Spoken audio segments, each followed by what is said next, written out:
ប្រេងដើម្បីឲ្យពិធីប្រេងពិធីនេះឲ្យកាន់តែមានភឹកអធមរីករាយសប្បាយទាំងអស់គ្នាបងដែលទេសនាផ្ទាល់នៅតាមដងទន្លេសាបក៏ដូចជាតាមគេឋានតាមទូទាំងមេតាចូលរួមសប្បាយទាំងអស់គ្នាបាទដោយសារប្រជាជាតិកម្ពុជាយើងមានសុខសន្តិភាពពេញលេញមែនទែនបាទរាយទាំងអស់គ្នាសប្បាយទាំងអស់គ្នាបាទចាគូនេះក៏ល្បីដែរបងប្អូនទូកនេះខ្សែទឹកខាងក្នុងអធិរាជចក្រភពរាំងសីអូល្បីយូរហើយតាបាទល្បីយូរហើយតែក្នុងវត្តទេពរាំងសីបេតេនចាបេតេនឧបត្ថម្ភដោយឯកឧត្តមនាយឧត្តមស្រីសៅសុខាឥឡូវហ្នឹងហាក់ដូចជាចាញ់ព្រៀបគេទិញទួយហើយចក្រភពគឺស្ថិតនៅក្នុងអង្គភាពកងរាជអាវុធហត្ថប្រទេសចាហើយខ្សែទឹកខាងក្រៅមហាក្រុតចាមហាក្រុតបាទនាគវ័នរកាខ្នោក្រូចឆ្មាបងឃុំរបស់ឯកឧត្តមបនាយករដ្ឋមន្ត្រីជាស្មារ៉ាចាហាក់ដូចជាលឿនណាលឿនពាក់ឯកសណ្ឋានខាងក្រៅតេមេឃបានមើលចុងច្រវាស្រស់គ្នាល្អណាចាមើលទៅហាក់ដូចជាចលនាស្អីមួយដែលស្រស់គ្នាហ្មងបាទទឹកទន្លេសម្រាប់ខ្សែទឹកខាងក្រៅឯខ្សែទឹកខាងក្នុងនោះក៏មិនធម្មតាដែរអធិរាជចក្រភពរាំងសីរបស់កងរាជអាវុធហត្ថប្រទេសដែលមានឯកសណ្ឋានពណ៌ក្រហមបាទក៏ប៉ុន្តែឃើញថាខ្សែទឹកខាងក្រៅចាប់យោងឆ្លងកងព័ន្ធទី2ហើយកំពុងតែបន្ថែមល្បឿនមកមុខវេទិកាខេត្តយោនិងខ្សែព្រ័ត្រចំណែកឯអធិរាជចក្រភពរាំងសីកងរាជអាវុធហត្ថប្រទេសដែលមានឯកសណ្ឋានពណ៌ក្រហមចុងចង្វាពណ៌បៃតងពណ៌បាទពណ៌ដូចជាពណ៌បៃតងអញ្ចឹងស្រស់ណាស់ក៏ប៉ុន្តែទោះជាយ៉ាងណាក៏ដោយមហាក្រុតរបស់ខេត្តត្បូងឃ្មុំដែលជាខេត្តកូនពៅកំពុងតែបន្ថែមល្បឿនឲ្យបន្ថែមល្បឿនទៀតដាច់តែម្ដងបាទគឺមហាក្រុតត្បូងឃ្មុំពីរជើងតែម្ដងចាមកពីឆ្លងកាចេះបាទឧបត្ថម្ភដោយអាយដាមពេជ្របន្តិន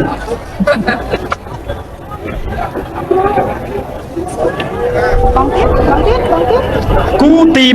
121នៅពេលនេះបានឆ្លងកាត់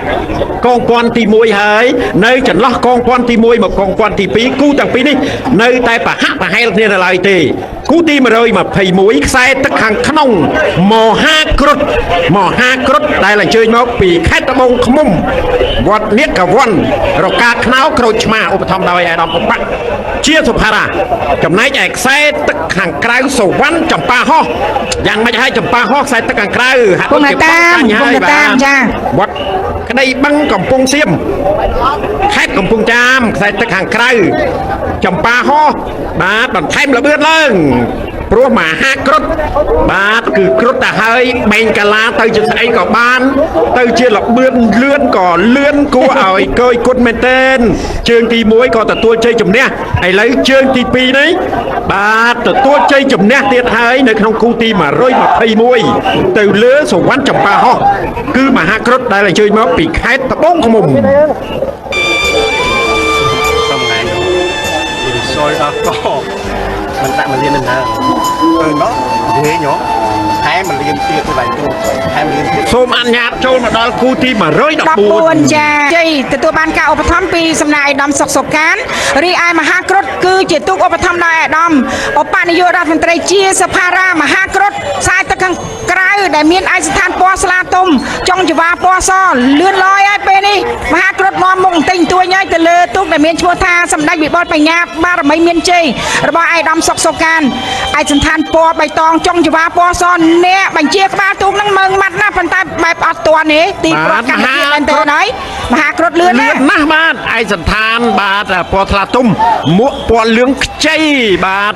ល្អទាំងឯកសណ្ឋានល្អទាំងញាប់ប៉ុណ្ណាហើយនឹងចាំមហាក្រុតបាទសូមអភ័យទោស